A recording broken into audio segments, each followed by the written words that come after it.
오늘 우리에게 주신 하나님 말씀은 창세기 12장 1절에서 9절입니다. 여호와께서 아브라함에게 이르시되 너는 너의 고향과 친척과 아버지의 집을 떠나 내가 내게 보여줄 땅으로 가라. 내가 너로 큰 민족을 이루고 내게 복을 주어 내 이름을 창대하게 하리니 너는 복이 될지라. 너를 축복하는 자에게는 내가 복을 내리고 너를 저주하는 자에게는 내가 저주하리니 땅의 모든 족속이 너로 말미암아 복을 얻을 것이라 하신지라. 이에 아브라함이 여호와의 말씀을 따라 갔고 롯도 그와 함께 갔으며 아브라함이 하란을 떠날 때에 75세였더라.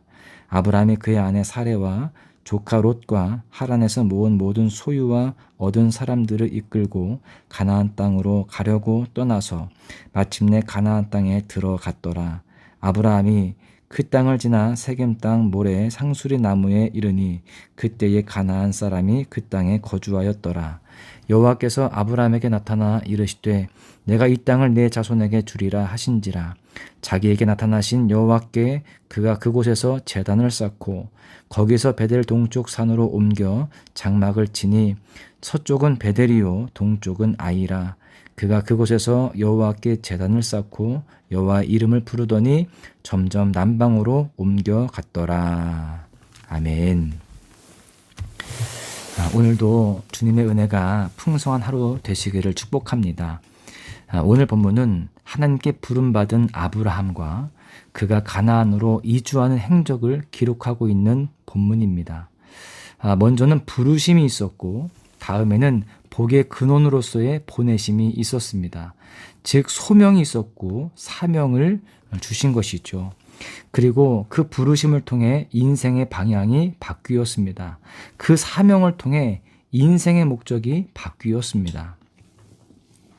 이렇게 하나님께서는 아브라함에게 축복의 언약을 주셨고 축복의 땅으로 인도하십니다. 그리고 아브라함은 그 말씀에 순종해서 약속의 땅으로 이주하고 믿음의 개척자로서의 삶을 살아갑니다. 하나님의 자녀된 우리 또한 부르심이 있었고 거듭난 자로서의 삶이 시작되었습니다. 그리고 지금까지 믿음의 삶을 살아가고 있죠. 아브라함과 크게 다르지 않습니다. 우리에게도 약속하신 축복이 있고 예비하시는 하나님의 나라가 있습니다. 그러하기에 우리도 믿음의 조상인 아브라함과 같은 믿음의 삶을 살아가야 하는 사람들인 것이죠. 오늘 본문은 아브라함이 그 믿음의 삶을 어떻게 살아가고 있는지를 잘 보여줍니다. 오늘 이 시간에 아브라함의 모습을 살펴보면서 믿음의 삶의 여정 가운데 참된 영적 교훈을 발견하길 원하고 우리의 삶을 다시금 되돌아보는 시간 되시기를 소망합니다. 아브라함의 믿음의 삶의 첫 번째 특징은 말씀을 따라가는 순종이 있었습니다. 본문 4절은 이에 아브라함이 여호와의 말씀을 따라갔고 아브라함이 말씀을 따라갔다라고 합니다. 그 말씀이 무엇이었습니까? 먼저는 떠나라는 것이었습니다. 1절을 다시 보시면 하나님께서 아브라함을 향하여 너는 너의 고향과 친척과 아버지의 집을 떠나 라고 말씀하십니다.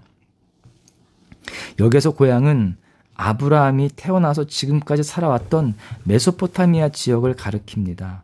그 지역은요 우상 숭배가 만연한 곳이었습니다.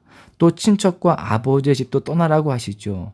곧 우상을 숭배하며 세속적인 문화에 젖어 있던 지역과 모든 관계를 벗어버리고 과거의 삶들을 다 청산하라는 것이었습니다. 그 관계가 가족이라 할지라도 죄악된 삶의 고리로 엮여 있다면 끊어내라는 것이죠. 즉 하나님께서는 아브라함에게 죄악된 세상에 머물러 있던 삶을 다 청산하고 거룩한 삶, 거룩한 관계로 나아오라고 말씀하신 것입니다. 그리고 아브라함은 그 말씀을 따라간 것이죠. 그렇습니다. 부르심의 첫 번째 순종의 단계는 바로 죄의 자리를 떠나는 것입니다.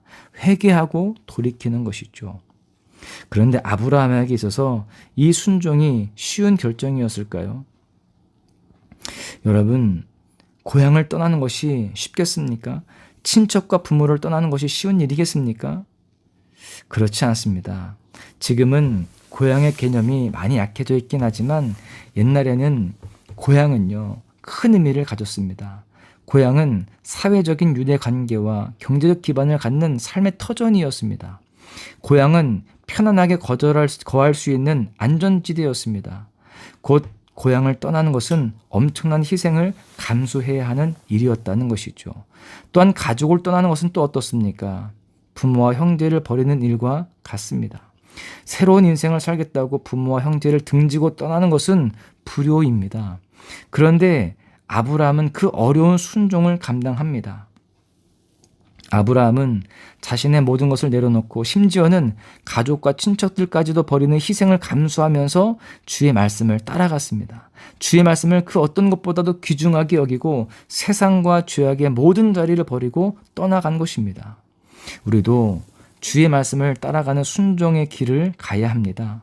죄의 자리에서 벗어나서 하나님 나라의 백성으로서의 삶을 살아가야 하는 것이죠. 물론 그렇다고 아브라함처럼 고향도 가족도 다 버리고 떠나라는 말씀이 아닙니다. 세상과 하나님 나라 사이에서 한 다리씩 걸쳐놓고 세속적인 가치와 하나님 나라의 가치를 비교하면서 세상과 버타는 삶이 아니라 오직 하나님의 말씀만을 사랑하고 주의 말씀만을 따라가는 천국 백성이 되어야 한다는 말씀을 드리는 것입니다. 여러분이 청산하고 끊어내야 할 죄의 자리가 어디인지를 돌아보십시오. 늘 벗어나고자 노력하지만 다시 끌려가는 자리, 돌이키고 회개하지만 다시금 어느 순간 머물러 있는 그 죄의 자리들, 그 자리를 완전히 끊어내는 결단과 노력이 필요합니다. 우리 모두 거룩함의 자리에 머물러 있기를 바랍니다. 주님의 말씀이 있는 곳에 머물고 그 말씀을 따라 순종하시기를 축복합니다. 순종의 두 번째 단계는 하나님의 복을 쫓아가는 삶입니다. 하나님께서는 아브라함에게 약속을 주시는데 그것은 복을 주시겠다는 것이었어요. 오늘 본문 2절에 보시면 하나님께서 아브라함을 향하여 큰 민족을 이루고 그 이름을 창대케 하며 복의 근원이 되게 하시겠다라고 합니다. 아브라함은 먼저 떠나라 하신 말씀에 순종하여 떠났고 축복의 약속을 붙잡고 나아갔습니다. 아브라함은 말씀에 순종하여 죄의 자리를 떠나 축복의 자리로 나아갔습니다. 주의 복을 따라간 것이죠. 하나님께서 자기 백성을 부르시는 것은 복을 주시기 위함입니다. 죄의 자리를 떠나라 하신 것은 축복의 자리로 인도하시기 위함이죠. 하나님의 복은 영원한 생명의 복입니다. 죄의 자리에서 죽을 수밖에 없는 아브라함을 부르셔서 생명을 주시고 구원의 자리로 인도하셨습니다. 하나님께서는 아브라함을 통하여 원대한 구원의 계획을 갖고 계셨고 아브라함은 그 하나님의 복이 되었습니다. 아브라함은 그 복을 따라 복에 참여한 자가 된 것입니다. 하나님께서는 자격 없는 우리도 부르셔서 구원의 그 큰 은혜를 베풀어 주셨습니다. 우리가 받은 복은 하나님께서 그리스도 안에서 주신 것입니다. 에베소서 1장 3절을 보십시오. 찬송하리로다 하나님 곧 우리 주 예수 그리스도의 아버지께서 그리스도 안에서 하늘에 속한 모든 신령한 복을 우리에게 주시되, 하늘에 속한 모든 신령한 복을 우리에게 주셨다는 것입니다. 하나님 나라의 기업을 받게 된 것이죠. 흑암의 권세 있던 우리가 풍성한 생명으로 영원히 살아가게 된 것입니다. 우리가 그 복을 따라가는 인생이 되어야 합니다. 썩어 없어질 것을 쫓아가는 인생이 아니라 영원한 주의 복, 하나님의 나라를 바라보는 인생이 되어서 우리 모두의 삶이 주님께서 허락하시는 참된 복을 날마다 누리며 또한 복을 흘려보내는 축복의 통로가 되어야 할 것입니다. 아브라함의 믿음의 삶의 두 번째 특징은요, 여호와의 이름을 부르는 예배였습니다. 오늘 보면 4절에 보시면은 아브라함은 말씀에 순종하여서 하란을 떠나 가나안 땅으로 들어갑니다. 그리고 세겜 땅 상수리 나무에까지 이르게 되죠. 그곳에서 아브라함은 제단을 쌓습니다. 또 거기서 베델 동쪽 산으로 옮겨서 장막을 치고 또 제단을 쌓습니다. 아브라함은 가나안 땅을 주시겠다는 하나님의 약속을 신뢰하며 그곳에서 예배를 드린 겁니다. 사실 가나안 땅에는 현재 가나안 사람들이 거주하고 있는 상황이었습니다. 그러다 보니 이 가나안 사람들의 눈치를 봐야 하고 긴장하며 살아가야 하는 그러한 상황이었습니다. 어느 정도 위험도 감수해야 했을 것입니다. 그러나 그럼에도 불구하고 아브라함은 하나님을 신뢰함으로 그 땅을 밟고 먼저 제단을 쌓아 하나님을 예배했던 것입니다. 우리는 환경의 지배를 참 많이 받습니다. 두렵고 낯선 상황이 찾아오면 근심과 불안으로 하나님을 예배하지 못합니다. 갑작스러운 위기의 순간이 찾아오면 하나님을 예배하기는커녕 원망과 불신으로 하나님을 떠나기도 하지요. 상처와 아픔으로 얼룩진 우리 인생길에서 환경과 여건에 상관없이 하나님을 예배할 수 있는 믿음은 주님을 향한 철저한 신뢰가 있어야 가능한 것입니다. 아브라함은 하나님을 향한 철저한 신뢰가 있었습니다. 주신 약속의 말씀을 분명히 믿고 나아갔던 것이죠. 여러분, 예배의 자리에 나올 때마다 약속의 말씀을 굳게 믿고 그 약속을 이루실 하나님을 신뢰하며 나아오시기를 바랍니다. 온전한 신뢰를 가지고 하나님을 예배할 수 있기를 원합니다. 예배함으로 주님과의 인격적인 교제를 누리며 그 예배가 우리의 삶의 중심이 되기를 소망합니다. 아브라함의 믿음의 삶은 예배가 중심인 삶이었습니다. 예배는 이미 주신 은혜에 감사하고 앞으로 주실 은혜를 기대하며 하나님과의 인격적인 사귐을 갖는 것입니다. 예배는 감사와 찬송과 영광을 하나님께 올려드리는 것이고, 예배는 우리의 인생의 주인 되시는 주님을 향한 믿음의 고백인 것입니다. 하나님께서는 우리의 예배를 기뻐 받으시는 분이십니다. 우리가 예배할 때 예배하는 현장 가운데 임재하시며 우리의 삶을 새롭게 하실 것입니다. 우리의 절망을 소망으로, 슬픔을 기쁨으로 바꾸시며 우리를 감동케 하시고 회복시키실 것입니다. 사랑하는 여러분, 아브라함은 믿음의 사람이었습니다.